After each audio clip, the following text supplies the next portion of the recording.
Hey yo, what's up everyone? It's your boy CrispPurpose back at it again with another Gems of War Tower Invasion video for you guys. Now, in this one, we have a lot of interesting things that is taking place in Gems of War this week, man. A lot of changes that have been made to the game. Some troops have gotten some buffs and some nerfs somewhat. And we have a brand new boss troop in the Soul Forge, as well as some other interesting troops in the Soul Forge. So we're going to be taking a look at all those things in this video. Teams for the invasion, teams for the Underspire, and of course, focusing on those changes in the game. So let's take a look first off at what is included for this invasion. So this is a divine restricted invasion event. And of course, you want to ensure that you have in your team Hanjin. This is the troop that will be giving you ×2 magic and earning you ×2 score for this tower invasion event. So for the tower invasion, we're going to be showcasing about 2 teams for the tower invasion and then 1 team for the Underspire. The teams are going to be following up right after this.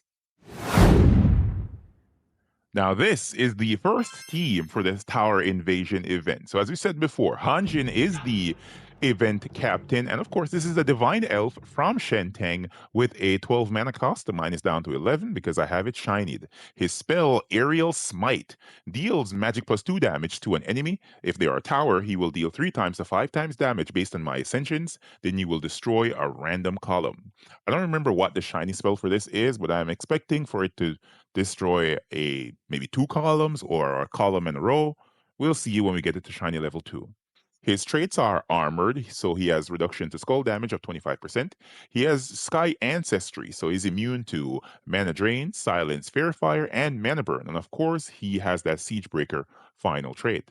As you guys can see from the left of the screen here, I have active potions as in the potion of enchantment, potion of explosion, potion of rejuvenation, and the potion of armor. I'm running a 20% start from an Anu. I don't have to, but I'm just having it on this one. Then I'm using the Wand of Stars on this team with 2 copies of one of the better damage dealers in this restriction, which is Takshaka.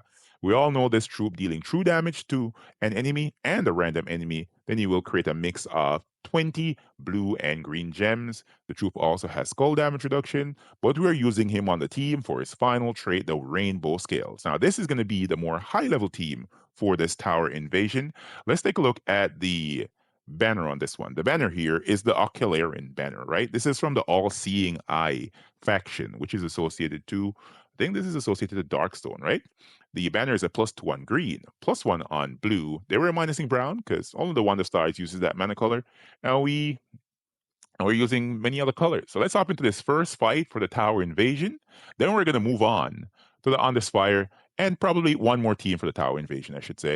All right, so there we go. We are spell ready, and we can see if we can cast a wand. I've not matched some 4+ gem matches. That's going to be very useful.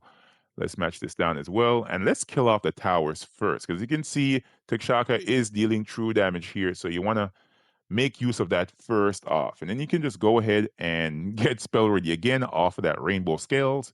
As you guys can see, quickly blew through this fight.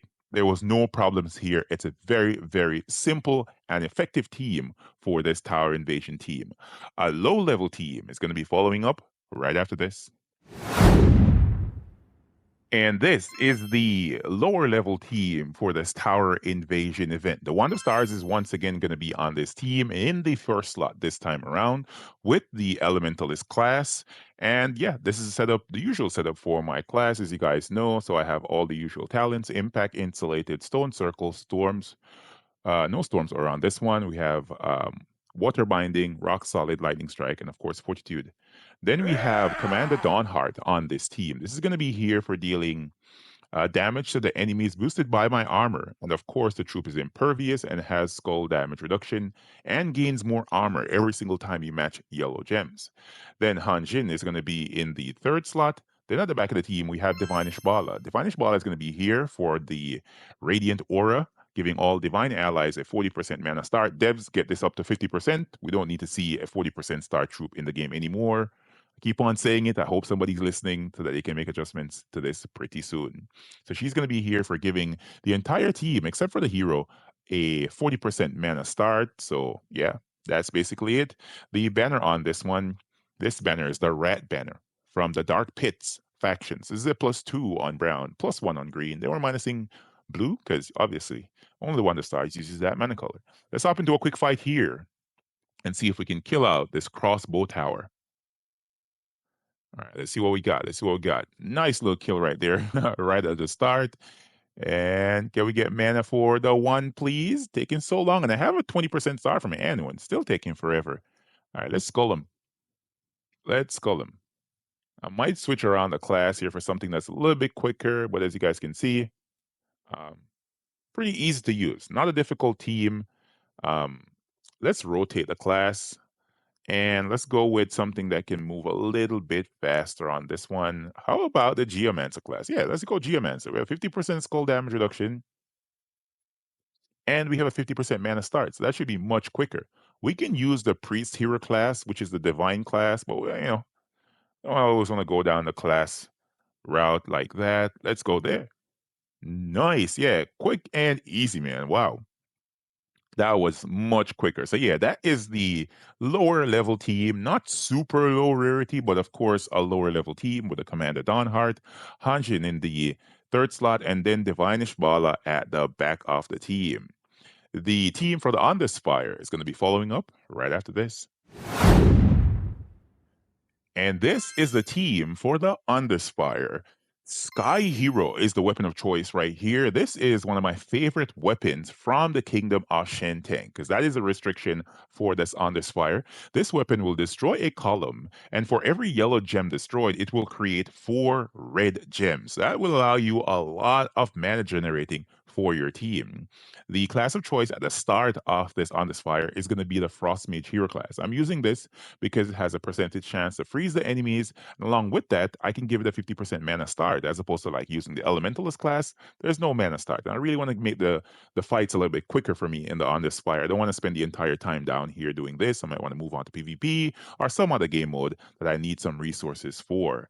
So as you can see in the class, I have the Mana Source set, Deluge, Lightning Strike, and of course, Lord of Storms on the final talent. And I have a 20% start from my Anu for the rest of the team.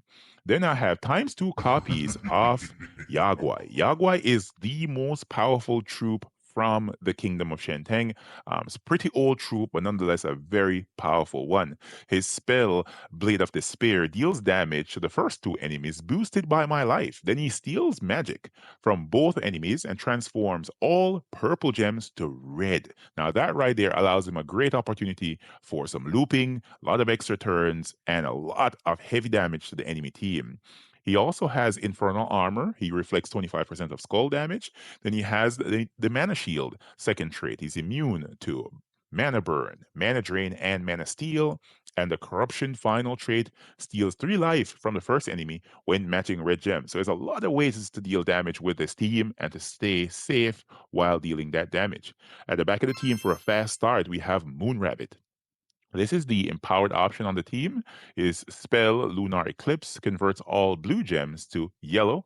Then he will give life, magic plus 1 life to all other allies. Then bless the first ally. One of the best empowered troops in the game. Really, really cool. And he has spell damage reduction as well. The banner on this team is the Worm banner from the Worm Run faction. So this is a +2 on yellow, +1 on red. They were minusing purple because obviously we're converting that away, and only the Moon Rabbit uses that mana color. Let's hop into a fight here in the Underspire and see if we can make quick work of this enemy team. Right, let's see here. We have some nice converting right there, and then some more gems down. Now we have barely anything. Oh, yeah, we have a couple more gems over there. All right, let's match this first. Then let's go for the convert, and we should be spell ready right there. Now we can just target down an area that has as much yellow as possible. How about right here? Yeah, that's 4 yellow gems. Let's do it. There we go, man. I love that Sky Hero. We're able to kill them out without even casting the spell from Yaguai, right? We just match the gems and Yaguai's traits. The final trait from him, the corruption final trait, stealing life from the first enemy when matching red gems. Man, you saw that. It just completely destroyed them without me doing much. Let's try that again, man. Let's see how it works. Let's see if I can actually cast the troop to get the kill here. All right, we have a 3-gem match up here. That's about it.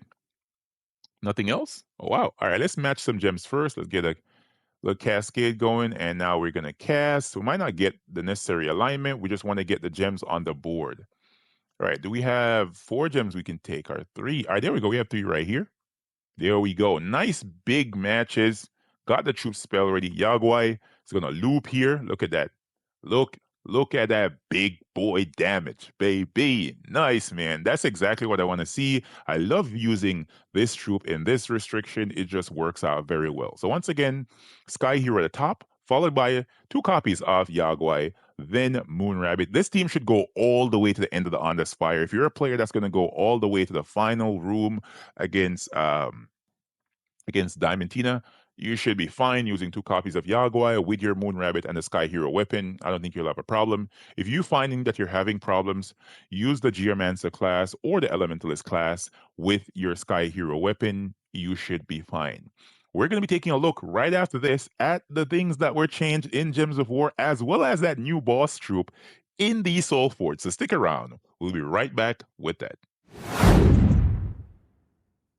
So, as you can see on screen right now, a number of different changes have taken place in the Gems of War when it comes on to certain troops. So, the voice of Orpheus, right? The devs have said that we have updated his spell text and the boost damage displayed to correctly reflect the damage he is doing.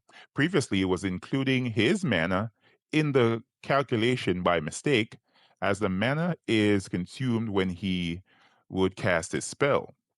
The updated spell text now reflects the damage boost is based on mana from all other allies as opposed to including him. So I think that was a good adjustment from the devs. Other troops such as Eleanor, her new spell proving to cause confusion for brand new players since they use her in the tutorial. So they made adjustments to her. So now she destroys 8 random gems instead of allowing her to choose those different colors, right? So that's cool. It doesn't affect players like me and other players that are more advanced in the game as much. So now for newer players, it will be somewhat helpful. Our mana colors help new players have a better spread of mana across for their first 4 troops. Okay, I don't know why they worded that like that, but okay. All right, all the troops that have some adjustment are the Guardian Dragon. As opposed to doing AoE damage, it now does scatter damage. Mm. It could be better for players in the early game, but man, I prefer it using AoE damage, man, as opposed to scatter damage. That kind of sucks, right? Other troops such as Parrot, Dead Parrot, Frost Archer, and Umbraxis. These troops have an adjustment that I think is pretty interesting. So it says here that we have updated the spell descriptions for these troops to better reflect the behavior that targets above and below the chosen target, as it doesn't matter if the troops are directly adjacent. Yeah, that is good. That is pretty good.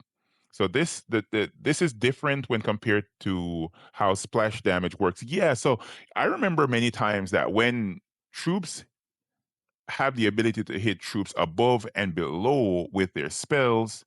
Sometimes, if there's no troop below, it completely doesn't do anything, right? So I think this is a good adjustment. There will be some giving back of souls and trait stones as well based on the adjustments for these troops. But overall, any medals or shiny tokens spent on the troop will remain in effect, as well as any levels of rarity that were obtained by either orbs or duplicate copies. Those will remain the same. So that's somewhat of a positive adjustment for certain troops here. Voice of Orpheus, I think, received in this somewhat of a weaker spell, because it doesn't include his spell amount anymore, his mana cost, I should say, anymore. So that's interesting. But nonetheless, that's not the main focus here. We want to take a look at the Soul Forge. That is the main thing that changed here. So we picked up a new boss troop in the Soul Forge. Let's take a look at him. This is the sucker right here. Maelstrom Dagonoth, right? This is a Merfolk boss troop, 30 mana cost. Look at the spell. Chaotic Tsunami is the spell. Kill an enemy, then create 12 random mana potion gems. 12 random mana potion gems? then gain an extra turn. Jesus, this is a problem. This troop is a problem, right? Because on defense, man, this is a pro. If this thing gets spell ready, just put the controller down, bro. just put the controller down and say, forget it, man. Just retreat, right? If you come across this in PvP and it gets spell ready, hope that it targets an immortal or something. You know what I mean? Because your ass is grass, man. It's really God.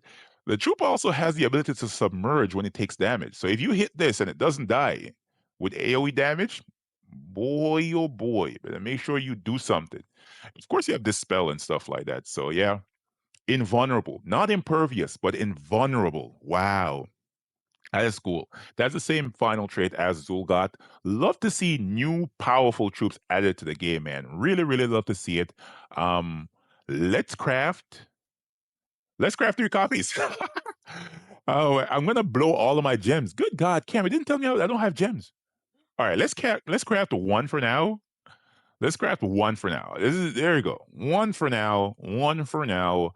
And yeah, we might showcase teams for this in another video. I don't think I'm going to showcase teams for this right now, right? I don't think so. Leave that for a different video. But yeah, man, hopefully guys and gals found this video helpful and informative. If you did, remember to smash that like button. Comment to let me know what you guys think.